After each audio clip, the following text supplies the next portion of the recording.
Le problème avec le président Paul Biya n'est pas sa candidature. C'est pas ça qui m'intéresse. Fait tout un débat autour de la candidature d'un individu qui remplit les conditions. Parce que moi je dis, il est candidat, il a le droit absolu d'être candidat comme tous les autres. Donc cela ne doit pas faire l'objet d'un débat. Le débat qui, pour moi, est intéressant, c'est est-ce qu'on regarde du bilan du président de la République après 43 ans?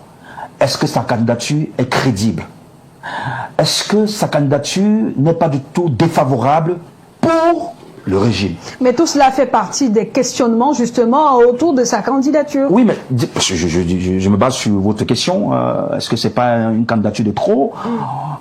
Je voudrais plutôt qu'on demande si ce n'est pas une candidature crédible.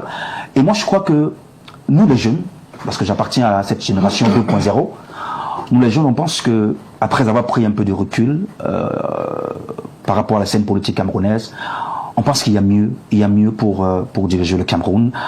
C'est pas le jeune qui doit diriger le Cameroun, c'est la personne compétente, la personne expérimentée, la personne qui a de l'expérience. Et je crois qu'au Cameroun, on en a tellement parce que le Cameroun est un pays riche en ressources humaines. Et donc, de penser que après 43 ans, il n'y a personne qui peut diriger le Cameroun, c'est un peu absurde et pour moi, c'est un peu exagéré. Maintenant, si le président de la République a, avec son équipe, a certainement des arguments suffisant parce qu'on part dans un marché politique où chacun vient avec ses arguments, chacun vient avec ses projets politiques pour vendre sur un marché qui s'appelle le marché politique, et c'est à eux de nous convaincre et de nous dire si après 43 ans, est-ce qu'on devrait encore faire confiance à leur candidat qui est le candidat naturel du RDPC. Voilà. Le président Paul Biya qui a promis de mettre l'accent sur la condition de la femme et des jeunes. On aura l'occasion de parcourir le document publié sur les réseaux sociaux qui annonce justement la candidature du président Paul Biya. Pépin Bikaï, l'honorable Maud disait tout à l'heure que c'est sans surprise la sortie du président de la République. Sans surprise également de votre analyse quand on sait que depuis le début de l'année, on a sur les comptes du président de la République des messages qui interpellent particulièrement les Camerounais au regard de tout ce qui s'est passé au sein du RDPC. Ce que certains ont appelé brouille ou contradiction. Est-ce que effectivement il fallait s'attendre aujourd'hui ou hier à la sortie du président Paul Biya qui dit qu'il sera candidat et qui promet de meilleurs jours aux Camerounais?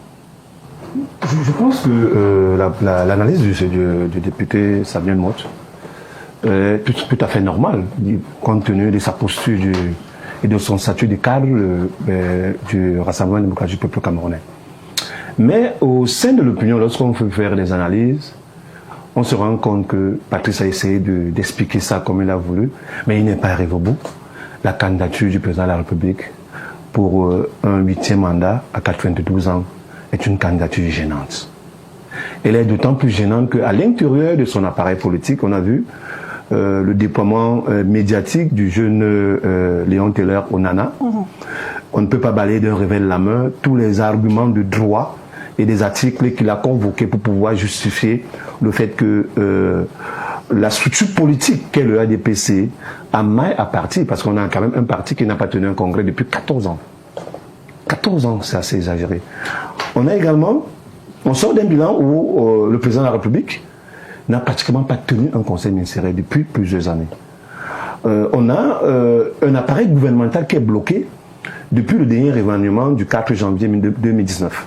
Ça veut dire que depuis 2019, ça fait 6 ans, au sein de l'appareil politique du RDPC, on n'a pas pu dégager d'autres compétences de nature à remplacer celles qui existent là et dont la plupart des Camerounais estimaient qu'ils ne font pas le job escompté, le job pour lequel ils ont été nommés. Et là, c'est l'opinion qui le dit. À l'intérieur du RDPC, Patrick l'a dit tout à l'heure, il y a de très grosses compétences. Mais parfois, ces grosses compétences sont liées à ce qu'on appelle la discipline du parti. C'est-à-dire chacun reste sur son couloir et bénéficie des privilèges qui lui conviennent, sans toutefois essayer d'animer de manière intellectuelle la vie du parti. Et c'est ce qu'a fait Léon Onana. Quel qu'en soit le cas, Léon a posé un débat. Le débat ne concernait pas seulement l'opinion publique camerounaise, mais le débat concernait également l'ensemble des militants du Rassemblement démocratique du peuple camerounais.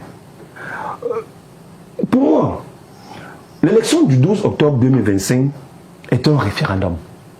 Au-delà de tout ce qu'on peut dire, il est question de dire, de poser la question aux Camerounais. Est-ce qu'on est d'accord de ce système qui nous a été servi pendant le mandat qui est passé?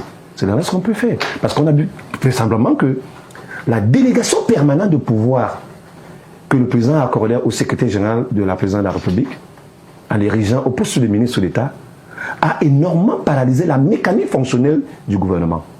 À l'intérieur de cette technostructure, il y a eu des mésententes qui sont parfois arrivées au clash.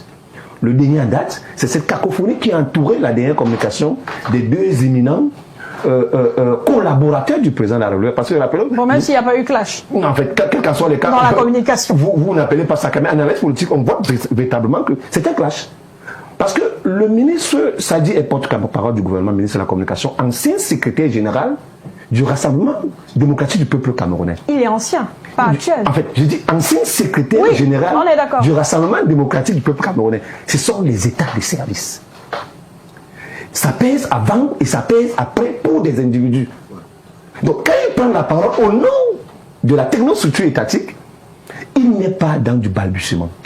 Mais s'il est raboué, moins de 24 heures après cette prise de parole, quels qu'en soient les cas, c'est un malaise au sein de l'opinion. S'ensuit les consultations que certains ont qualifiées de consultations tribalistes, puisque c'était segmenté par région. Or, le parti souffre d'un problème fondamental, le manque du congrès depuis 14 ans. C'est un congrès qui pouvait également être convoqué pour 2 heures, puisqu'on a pu consulter l'ensemble de l'élite parlementaire et ministérielle pour quelques heures. Donc, on dit qu'on peut rassembler tout ce beau monde au palais de congrès qui est le siège parallèlement du parti pour 2 heures pour donner les grandes lignes, les grandes orientations que le parti doit adopter et forcément que la nation devra adopter. Ça n'a pas été fait depuis 14 ans. Mais le parti a trouvé du temps pour essayer de consulter les gens et puis à la fin, c'était le grand alléluia, le président doit se représenter. Non.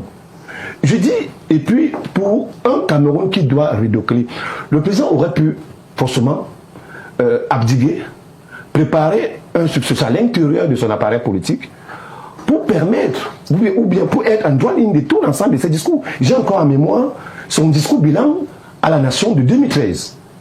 Pour moi, c'est l'un des meilleurs discours qui résume un peu l'approche managériale du président de la République.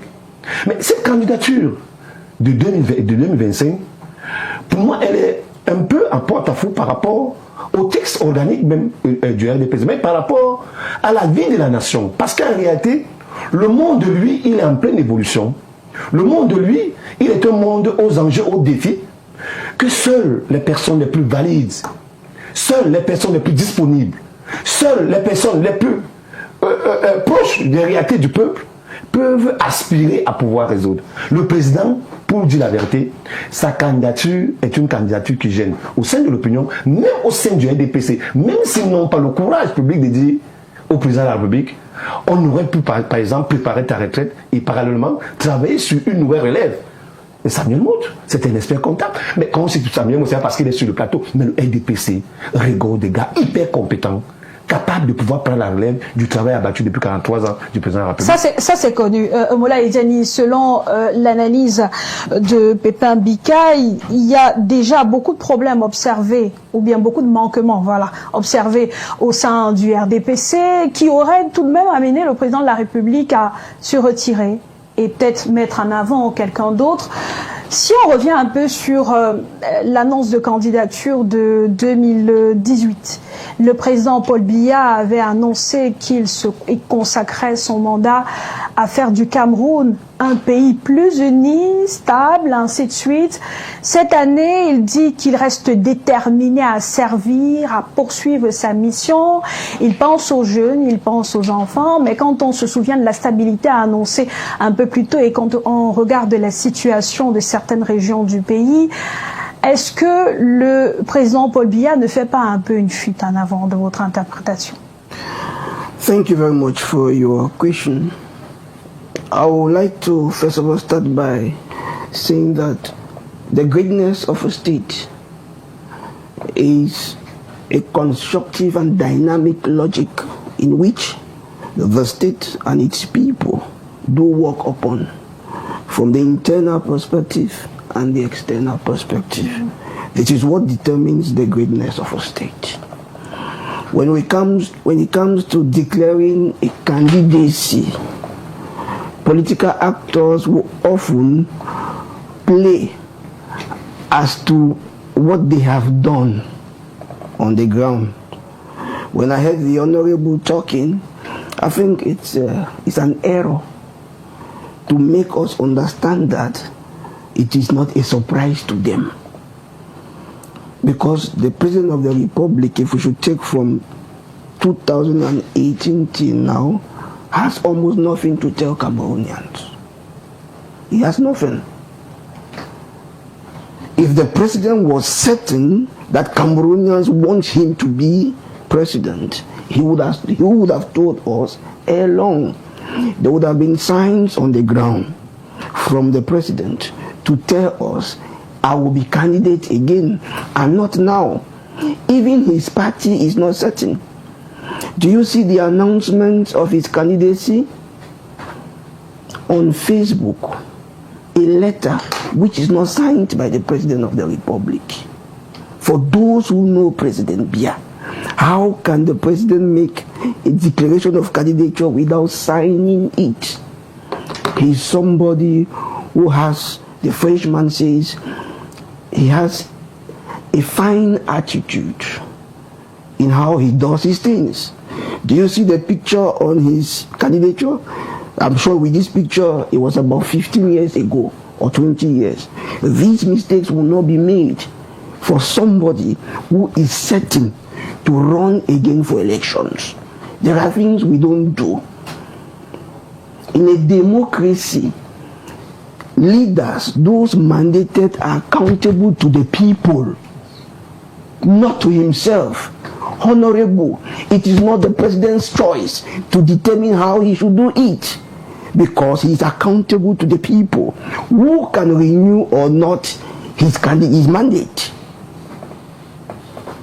If we should take this, you can see the game, what is happening at the Unity Palace, where the Secretary General, who has an administrative and a public position, he is the one convening a strategic meeting for the CPDM party at the presidency. Mais il le fait au nom du président de la République. It is not his function.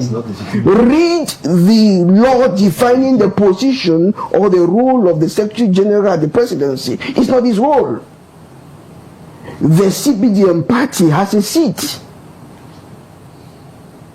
His lieutenants were the ones responsible to do consultation talks, not at the presidency. The presidency is for Cameroonians, not for the CPDM party.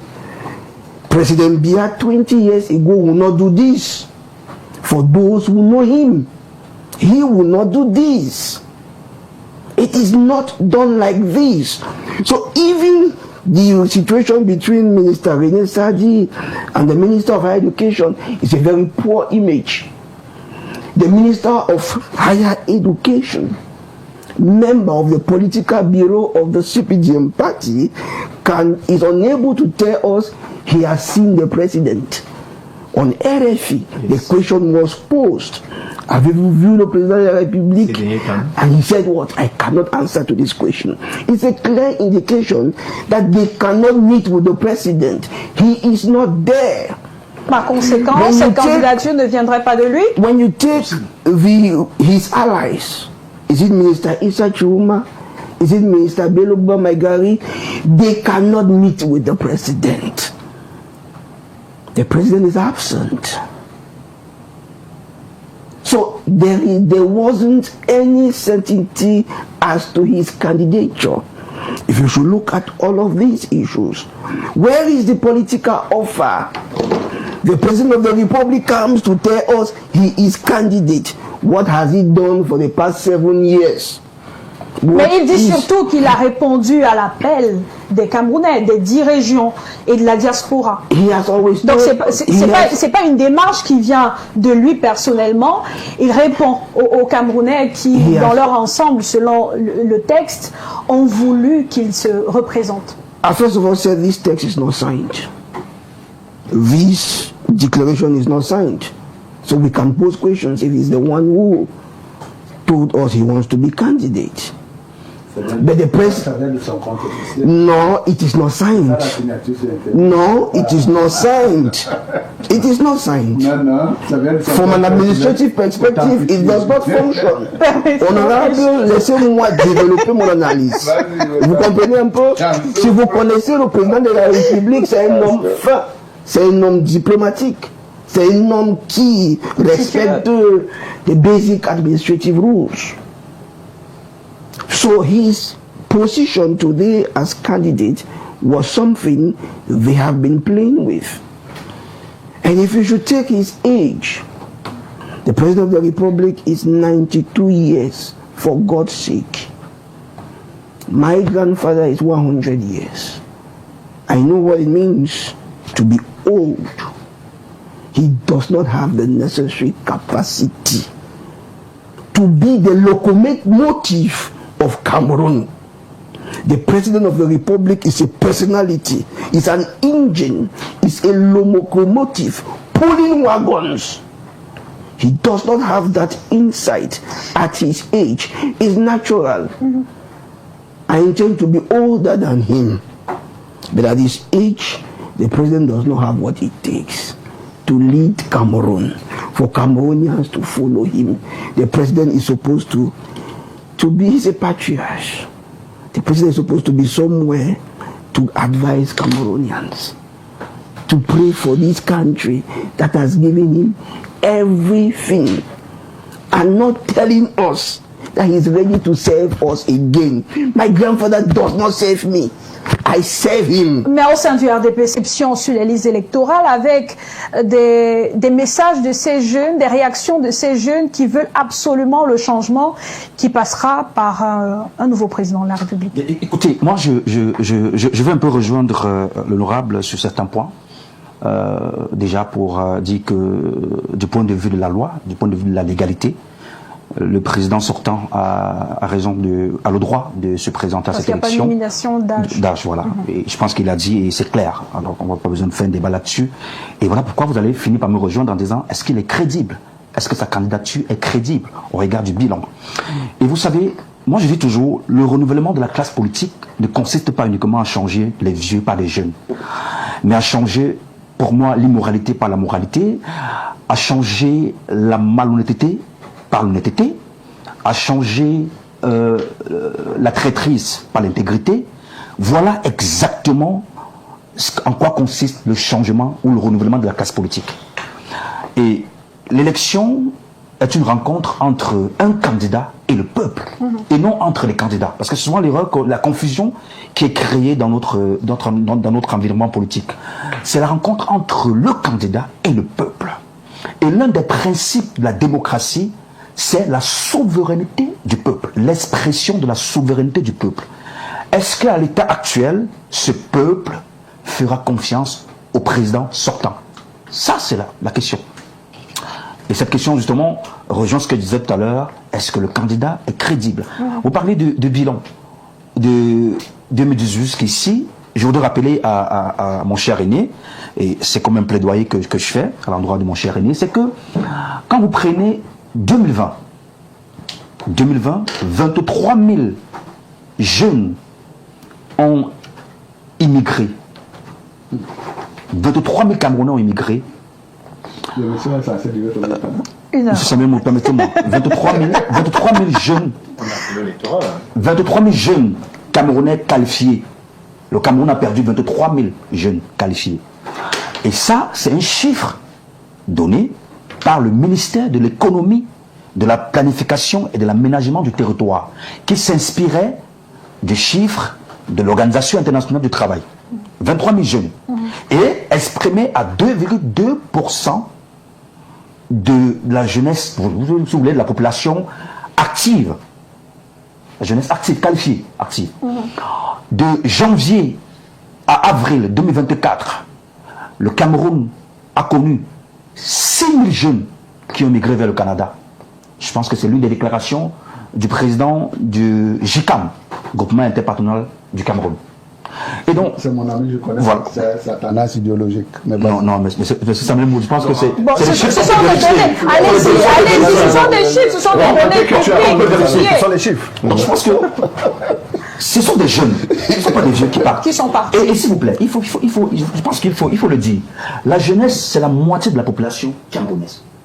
C'est-à-dire la moitié de la population. Sauf que parmi ces jeunes, il y en a qui travaillaient déjà, qui ont décidé Oui, de mais parce que démissionner et partir. je dis, est-ce que vous savez que le tout n'est pas de travailler? Vous allez chuter parce que... Oui, permettez-moi. Oui. Le tout n'est pas de travailler, mais d'être en sécurité. Le Cameroun est le seul pays où vous avez un emploi aujourd'hui, demain vous mettre à la porte. On ne respecte pas vos droits. Où est-ce que vous savez ça? Allez en Europe. Non, je vous dis que le tout n'est pas de travailler. Bon, de là à dire que c'est le seul, c'est quand même... Non, je dis fort, l'un des rares pays dans le monde entier où... Non, l'un des rares pays dans le monde entier où... Oui, c'est mieux. Ok, permettez, je rectifie. J'ai tout à l'heure dit que le Cameroun c'est un grand pays, donc vous comprenez que c'est un pays que j'aime. J'ai eu l'occasion de partir plusieurs fois du Cameroun, mais je suis revenu parce que c'est mon pays, je l'aime beaucoup. Mais je dis, le tout n'est pas de travailler, mais d'être en sécurité. Lorsque vous travaillez, vous avez des conditions qui vous permettent de jouir de votre travail et de ne pas avoir l'impression qu'à tout moment, on peut vous mettre à la porte parce qu'on ne respecte pas vos droits. Voilà la question. Et j'ai évoqué ce chiffre tout à l'heure pour dire, est-ce que ces jeunes qui sont partis juste pour rien? Ou parce qu'il fallait juste Ils sont absolument... partis, bien sûr, parce parce que qu'il y a un malaise. Parce qu'il y a un malaise observé. Voilà, Izani voulait réagir tout à l'heure. Je suis, permettez-moi, en 10 secondes. Je suis en disant ceci, les Camerounais de 2018 ne sont pas les Camerounais de 2025. Et à eux de faire le choix. Permettez qu'il réagisse. C'était sur la position de l'honorable Maud par rapport à l'âge du président de la République. Certains estiment qu'à 92 ans, briguer un 8e mandat pour se retrouver à 99 ans à la tête du pays, c'est quand même trop. En fait, je voulais juste faire comprendre aux députés que l'âge du président de la République ne peut pas être balayé d'une main de réveil comme ça. Vous comprenez un peu? Dans la candidature, il y a un candidat. Il a dit le pouvoir c'est d'agir. Mais le pouvoir ce n'est pas seulement d'agir, mais c'est également de faire agir. Vous comprenez? Si vous comprenez donc ça, qu'est-ce que vous allez nous expliquer? Non, laissez-moi s'il vous plaît, laissez-moi. Vous avez une tendance de vouloir... Et ce n'est pas bien. Comprenez ceci. Donc le pouvoir, c'est d'agir et de faire agir. Quand vous regardez, par exemple, le gouvernement, entre 2018 et 2025, aujourd'hui, qu'est-ce que vous allez nous expliquer avec les autres instructions? Où un ministre peut dire au secrétaire général que est-ce que les autres instructions-là, c'est vrai ou pas? Ou un acteur privé, entre guillemets, peut dire à un ministre, j'ai aussi les autres instructions de l'État. Un président, comme je l'ai dit, la candidature, il y a un candidat avec l'âge. C'est difficile d'être actif. C'est difficile d'être cette locomotive. Le président, peut-être, si on peut pousser 20 ans en arrière, on ne pouvait pas voir un individu qui dit à son ministre que j'ai aussi des autres instructions. Ou on peut contester la signature ou les autres instructions du président de la République. C'est un problème fondamental. Et ça, c'est à cause de l'âge. C'est l'âge. C'est très normal. Nous ne sommes pas sur nous ne sommes pas dans un débat où nous disons que son âge ne lui permet pas d'être candidat.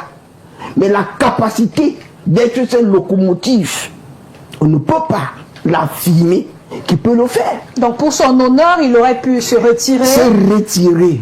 Vous comprenez, quand on parle du président Biden aux États-Unis, il est parti parce qu'il ne pouvait plus. L'âge pèse, c'est normal. On l'a poussé. Et la personne après s'est fait laminer. Il faut dire ça aussi. Il a la capacité physique. Et ce n'est pas pour rien que même dans la Constitution, si on peut être empêché de ne pas exercer le pouvoir, on peut retirer le président à côté. C'est très normal. Donc, I think the Honorable is trying to play a game. Take Cameroon with the security situation in Cameroon. The security situation in Cameroon is alarming. When you walk, you are careful. It is because the president is not is not active. Ça nous ramène à la question du bilan. That Et les is, promesses annoncées à assurer la sécurité des Camerounais. obviously, they will say Cameroonians will vote. Obviously, we are in a country whereby the critical mass, when it comes to political emancipation, is excessively low. We have a population of about 30 million, and we are still to have 8 million registered voters. If you should go back to 2018 elections, just about 3 million people voted. In Cameroon, equally, election is not an obligation; it's facultative. Now, it is equally an opportunity for the system in place to exploit these loopholes. And the President of the Republic will come and is elected with 1 million something votes. What is the legitimacy of such an election? Mais les données pourraient changer cette année puisqu'on a 2 millions de plus d'inscrits, contrairement à 2018 où on était à 6 millions, même s'il y a eu 3 millions qui n'ont pas voté. Pépin Bikaï, vous vouliez réagir? Oui, je veux dire que, en fait, j'ai en mémoire deux tableaux. Le premier tableau, c'est le titre de l'ouvrage de l'un de vos dévancés, autant pour moi, dans le métier du journalisme, écrivain journaliste, Adolphe Papin-Doumbé, de regretter mémoire, du P6, parallèlement, qui a écrit un livre en 1984 intitulé « Pour le Cameroun, je porte plainte ».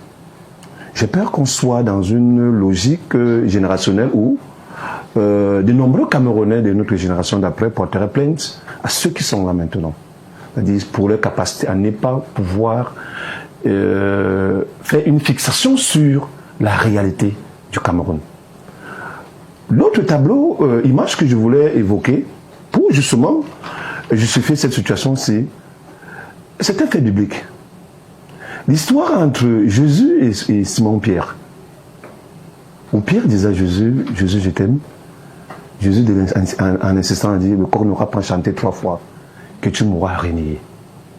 On est exactement dans la même posture, où le président de la République a de nombreux collaborateurs qui ne peuvent pas lui dire la vérité en lui demandant de se retirer pour pouvoir préparer une série d'autres acteurs camerounais qui pourraient être capables de pouvoir prendre la relève. Mais le chef de l'État a démontré qu'il n'écoute pas ses collaborateurs, mais les Camerounais que nous sommes. Peut-être également c'est une faiblesse, tout comme la méthodologie communicationnelle des acteurs actuels qui entourent le chef de l'État, il laisse énormément de faiblesses.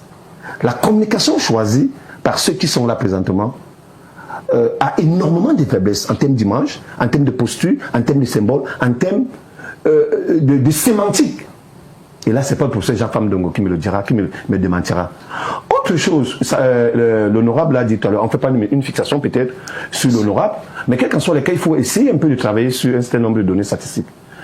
On a hérité d'une constitution de 1996, du 18 janvier 1996, qui a été modifiée en 2008.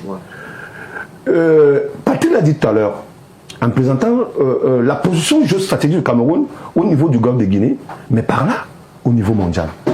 Mais nous sommes l'un des rares pays au monde à avoir un système électoral présidentiel à un tour, où on peut être élu avec 5%. Puisque c'est un tour. Je peux être élu président de la République avec 5%. Mais ça ne s'est jamais produit. En fait, je peux être élu président de la République avec 5%. Ouais, c'est vrai. J'ai dit, je peux être élu président de la République avec 5%. Bon. Non, excusez un peu. Soufflez vraiment que... Soufflez aussi de l'autre côté. On est sur la démocratie, donc. On ne le voit pas, mais je peux être élu président de la République avec 5%. Tout comme le président Biya peut être élu président de la République avec 5%. Parce que c'est un système électoral à un tour.